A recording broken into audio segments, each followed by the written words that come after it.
श्री स्वामी समर्थ.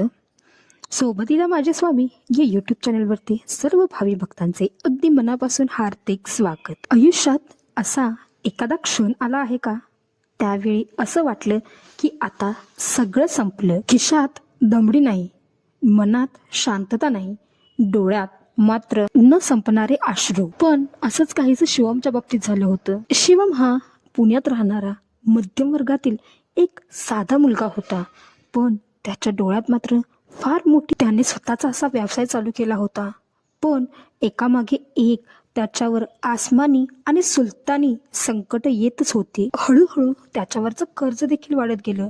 त्याच्याजवळ असणारे मित्र त्याला सोडून गेले आणि घरच्यांचा विश्वास त्याच्यावरून उठला. माझं नशीब इतकं खराब आहे का, मी इतकी मेहनत करतो तरी सुद्धा मला यश का नाही मिळत. एके दिवशी शिवम इतका खचला की त्याने टोकाचा निर्णय घेतला. तो रस्त्यावरून जात असतानाच त्याला एक बाबा भेटतात आणि त्याला सांगतात, बाळा, तू खूप दमलेला दिसतोस. असा खचून जाऊ नकोस. ज्यांच्यावर तुझी भक्ती आहे त्यांच्यावर तू श्रद्धा ठेव आणि एकदा त्यांच्या चरणी जाऊन तुझं मस्तक ठेवून ये. मग बघ आयुष्य कसं बदलतं ते. शिवमने अक्कलकोटला जाण्याचा निर्णय घेतला आणि तो अक्कलकोटला निघून गेला. अक्कलकोटला पोहोचल्यावर शिवम वटवृक्षाच्या छायेखाली बसतो. बसल्यानंतर त्याच्या मनाला खूप शांतता मिळते. अशी शांतता याच्यापूर्वी त्याला कधीच मिळाली नव्हती. तो स्वामींच्या मंदिरामध्ये जातो, स्वामींच्या चरणांवरती आपलं मस्तक ठेवतो आणि ढसाढसा रडू लागतो आणि म्हणतो, स्वामी, माझं काय चुकलं, माझं नशीब असं का आहे. हे सगळं तो म्हणतच असतो. इतक्यात एक पुजारी बाबा येतात आणि त्याला म्हणतात, बाळा, कष्ट तुझे, फळ माझे. तू सुरुवात कर, सावरण्याचे काम मी करेन. जणू काही स्वामीच त्यांच्या मुखातून बोलतायत की काय, असे शिवमला वाटले. शिवम अक्कलकोटवरून जेव्हा परत येतो त्यावेळेस त्याच्या मनात श्रद्धेचा जन्म झालेला असतो. त्याने खूप असे प्रयत्न केले आणि त्याचबरोबर स्वामींची सेवा सुद्धा केली. त्याने घरची आणि मनाची स्वच्छता केली. सर्वप्रथम तारक मंत्राचे पठण. शिवमने सकाळी उठल्यानंतर आणि रात्री झोपण्यापूर्वी 11 वेळा तारक मंत्र तो नेहमीच म्हणायचा.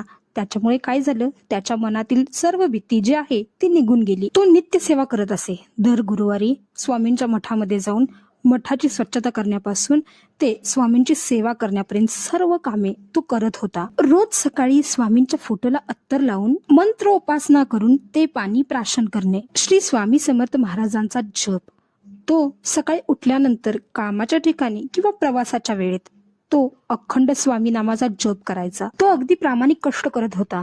त्याने त्याच्या व्यवसायामध्ये स्वामींनाच आपला भागीदार घडवून आणलं होतं.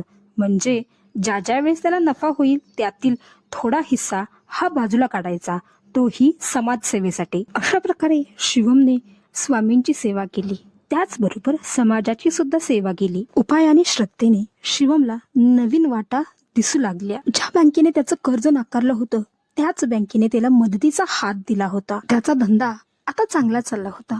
त्याच्यामुळे त्याचे जे जुने गिरायक होते ते पुन्हा त्याच्याजवळ आले होते. शिवम खूपच अहंकारी होता पूर्वी, पण आता त्या अहंकाराची जागा भक्तीने घेतली होती. त्याचा जो मीपणा होता तो निघून गेला होता. त्याच्यामुळे त्याचे जे ग्राहक होते ते त्याच्याबरोबर चांगल्या पद्धतीने वागू लागले. त्याच्यापासून जी माणसं दूर झाली होती ती आता त्याच्या जवळ आली होती. अवघ्या 2 वर्षामध्येच शिवमची कंपनी पूर्ण शहरामध्ये नामांकित झाली होती. जो मुलगा पूर्वी अंधाऱ्या खोलीत बसून रडत होता, रडत रडत अक्कलकोटला जात होता, सगळ्यांच्या समोर गयावया करत होता, तोच आज शेकडो लोकांना रोजगार देत होता. शिवम नेहमी म्हणायचा, हे यश माझे नाही, हे यश स्वामींच्या कृपेचं आहे. स्वामी नेहमी म्हणतात, आधी प्रपंच आणि मग परमार्थ. शिवम ज्या वेळेस त्याच्या व्यवसायामध्ये पूर्णपणे हरला होता त्यावेळेस त्याला असं वाटत होतं की आता संन्यास घ्यावा, पण स्वामींनी त्याला सांगितलं, जबाबदारी झटकणं म्हणजे खरी भक्ती नाही. स्वामी म्हणतात, तुझ्या वाट्याला जे कर्म आलेले आहे ते पूर्ण करणं हीच माझी खरी सेवा आहे. तू तुझे कष्ट अगदी प्रामाणिकपणे कर, तुझ्या कष्टाचं चीज करणं ही माझी जबाबदारी आहे. स्वामी म्हणतात, भय कशाचे, भिवू नकोस, मी तुझ्या पाठीशी आहे. शिवमला ज्या वेळेस कर्जदारांचे फोन यायचे, त्याचे मित्र त्याला सोडून गेले होते. घरच्यांचा विश्वास पूर्णपणे उडाला होता.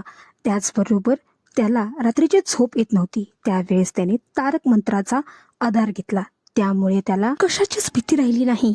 त्याचबरोबर त्याला आत्मविश्वास सुद्धा येत गेला. स्वामी म्हणतात, जगातील कोणतेही संकट तुला तुझ्या इच्छेशिवाय स्पर्श करू शकत नाही. तू तुझे मन माझ्या चरणी अर्पण कर, मग बघ मी तुझी सर्व भीती भस्म करून टाकेन. शिवमला ज्या वेळेस यश मिळू लागले त्यावेळेस त्याच्यामध्ये थोडा अहंकार निर्माण होऊ लागला होता. पण स्वामींनी अगदी छोट्याशा प्रसंगातून त्याला हे लक्षात आणून दिले, तो वागतो आहे ते चुकीचं आहे, कारण हे जे सगळं आहे हे त्याचंच आहे. स्वामी म्हणतात, यश आलं तर माझं नकोस, अपयश आलं तर खचून जाऊ नकोस. जे आज तुझं आहे ते उद्या दुसऱ्याचं असू शकतं. तुम्ही फक्त तुमचा मीपणा सोडा, मग बघा मी तुमच्यासाठी काय काय करतो ते. हे कृपा सिंधू स्वामी समर्था, मी अज्ञानी आहे, चुका करणारा आहे. माझं शून्यातील जग तुम्ही सावरलं. माझ्या काळोखात तुम्ही प्रकाशाचा दिवा लावलात. मला संपत्ती नको, मला प्रसिद्धी नको, मला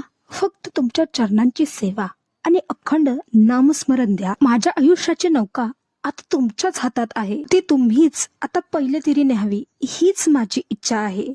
श्री स्वामी समर्थ, श्री स्वामी समर्थ. आजची ही कथा खूपच सुंदर होती. शिवमने ज्या प्रकारे स्वामींची सेवा केली, समाजाची सेवा केली, त्या प्रकारेच तुम्ही आम्ही अशीच सेवा करून स्वामींची कृपा आपल्यावर अशीच बनवून ठेवूया, हीच स्वामींच्या चरणी प्रार्थना आहे माझी. आजची कथा कशी वाटली हे सांगायला अजिबात विसरू नका. कमेंट बॉक्समध्ये स्वामी महाराजांच्या नावाचा जय जयकार करा. या व्हिडिओला लाईक करा, जास्तीत जास्त शेअर करा, चॅनलला सबस्क्राईब करा. धन्यवाद.